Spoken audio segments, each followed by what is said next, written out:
उन्होंने एक अत्यंत विचलित करने वाली बात आगे भी कही थी, जिसका मैंने उल्लेख किया है। उन्होंने कहा यहां पर बांग्लादेश जैसी स्थिति बनाने का काम अमेरिका और चीन कर रहे थे। तो हमारा सवाल है कि नरेंद्र मोदी की नाक के नीचे क्या वो इतने कमजोर है कि इस देश में अस्थिरता पैदा कर रही है विदेशी शक्तियां? तो इस पर पार्टी तो नहीं बोल सकती है। इस देश के विदेश मंत्रालय को, इस देश के गृह मंत्रालय को इस पर जरूर बयान देना चाहिए, जरूर स्पष्टीकरण करना चाहिए, क्योंकि हम भी परेशान हैं।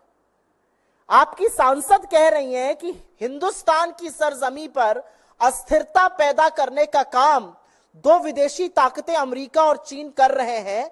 इस पर आपका क्या मत है? क्या यह सच है? अगर सच है तो आपने क्या कदम उठाए हैं? आपने क्यों नहीं इस विषय को साझा किया है? और अगर यह झूठ है तो इसके खिलाफ भी, इसकी मुखालफत करते हुए भी सरकार के मंत्रालयों की तरफ से बयान आना पड़ेगा।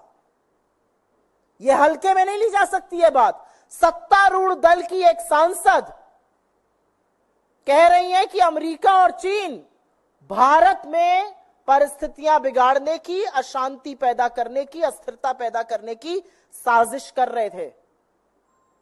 इसका जवाब कौन देगा?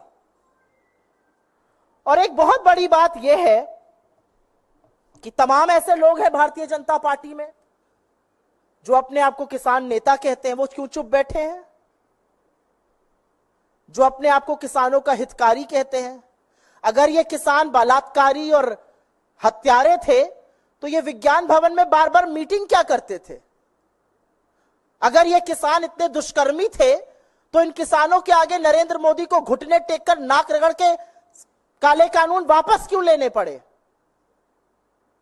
तो हमारा मानना है, और हम इस मंच से फिर से कहेंगे कि सरकार स्पष्टीकरण दे कि जो अस्थिरता पैदा करने की विदेशी शक्तियों द्वारा बात की गई है उसकी क्या सच्चाई है।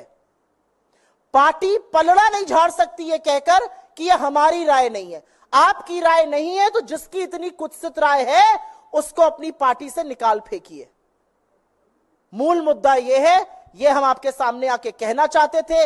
इस देश के, आजाद हिंदुस्तान के इतिहास में कभी भी हमारे किसानों को इन शब्दों से नवाजा नहीं गया है, और सत्तारूढ़ दल की एक सांसद ये करती है, और बीजेपी बस ये मुंह मोड़ लेगी कि यह हमारा मत नहीं है। अगर आपका मत नहीं है तो निकाल फेंकिए, और सरकार के स्पष्टीकरण का हम इंतजार करेंगे, क्योंकि देश में विदेशी ताकतें काबिज है। नरेंद्र मोदी की सरकार इतनी कमजोर है और यह सब हो रहा है, उसका भी सत्य सामने आना चाहिए।